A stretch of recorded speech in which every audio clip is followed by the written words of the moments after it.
Hello, guys, and welcome to the Blaugrana Way. And it's El Clásico, basically, and it's just hours away, less than a day away, really. And Barcelona will play Real Madrid at the Camp Nou, and we all know how important this game is. If Barcelona beats Real Madrid, then they are champions. It is as simple as that.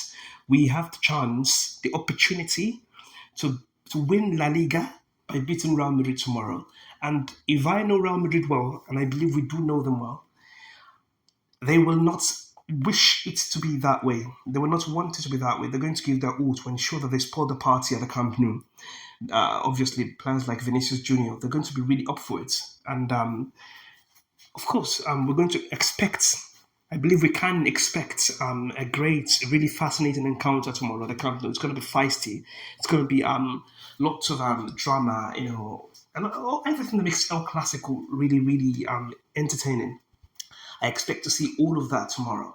And coming into this game, we are up against Real Madrid because they did beat Espanyol and the last game. I thought they looked a little better without Mbappe. Obviously, we all know about Mbappe and how unbalanced he makes the team. It's going to be housed tomorrow, or rather, it should be. I'm not sure if he will make a miraculous recovery, but I don't expect him to feature tomorrow, or at the very least, I don't expect him to start. So I think that Barcelona, we're going to face a Real Madrid that is a little more difficult, a little less predictable tomorrow.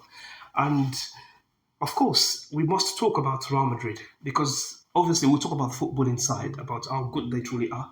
But first of all, we must talk about the drama in the dressing room, the chaos, really. First of all, and there's a lot to discuss. First of all, there's Arbeloa. And we know that not everyone in the dressing room is in favor of Arbeloa right now. And we have reports that Asensio, Ceballos, David Alaba, some of the heavyweights in there, they're not in favor of Arbeloa, and that they all kind of, you know, they're at odds with him, basically, with his methods. Obviously, we've got players who believe they should be playing more, and they believe that they've been, involved, they've been less involved. I mean, certainly less than they think they should be. And uh, and that's just a tip, really. That's just the start of it. Because if you look at the players, I mean, we heard about Valverde, who, by the way, will not feature in that game because he suffered a traumatic brain injury. Apparently, there's been battles, fights breaking out in the locker room. We had Rudiger and Carreras. I mean, we've got stories of Rudiger hitting Carreras, slapping him twice. And we've got stories of Mbappe lashing out at a trainer, at one of Arbeloa's assistants, which really isn't ideal. But this is Real Madrid. This is what happens when you put power in the hands of the players rather than the coach. They will not respect the coach. They're going to override him. Obviously, someone like Carlo Ancelotti, with all that he's achieved in the game, with his paternal hair, he was able to manage all the egos. But Arbeloa is pretty new to it all. And when we also saw with 20 Xabi Alonso, he's even more of a legend. And and it was forced out basically. It was sacked because the players got on top of him, and then they basically he lost the dressing room basically, and it looks like Arbeloa has lost the dressing room as well. And we heard of the fight between Chouameni and Valverde. Chouameni, we don't know how it's happened really, but there are reports that it happened in training, and the Valverde went hard on Chouameni, and the Chouameni was trying to calm everything down, just to get him to calm that little bit, and it got out of hand. But I'm not sure that's how it happened. That's the story we hear anyway. It could be that it's happened in dressing room. There could be a lot of things that happen, but we both know that Chouameni and Valverde they got into an altercation, and the result was that Valverde was rushed to the hospital. And due to the traumatic brain injury he suffered, he will not be involved in the El Clasico. And it remains to be seen if Chouameni himself will be involved because I believe it is possible that Real Madrid open a disciplinary action against Chouameni, given that Valverde is one of their captains. Well, we'll see how it goes, really. But what we can say for sure is that those who will be involved tomorrow for Real Madrid, they will be eager to spoil the party at the Camp Nou. Vinicius Junior, Ada Güler, Brahim Diaz, Camavinga, they will be looking to make a statement against Barcelona, to deny Barca the chance to humiliate them basically. And we'll see how it goes really. But I believe that at Barca, things are peaceful right now. I mean, we released a statement, but I mean, the club. the official, they released not a picture of Frankie de Jong and Garvey with a caption that says "Just football."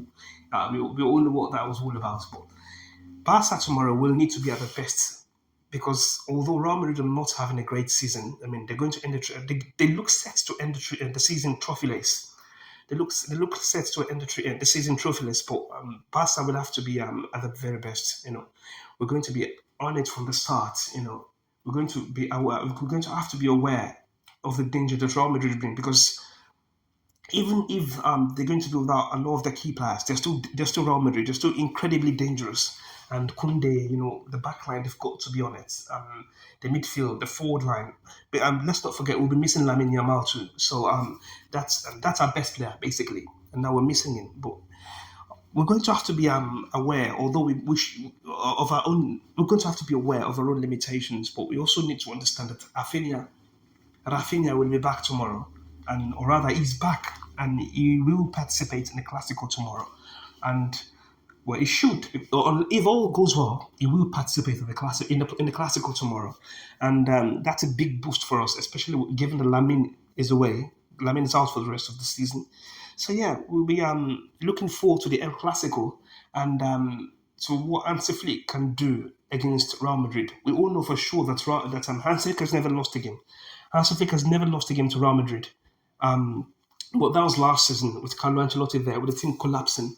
And, well, we'll see, really. We've never lost against Real Madrid with Hansi Flick in charge, but we'll see if we can continue that run. And, yeah, I mean, it should be a very incredible, interesting, entertaining game tomorrow. And we're all looking forward to it.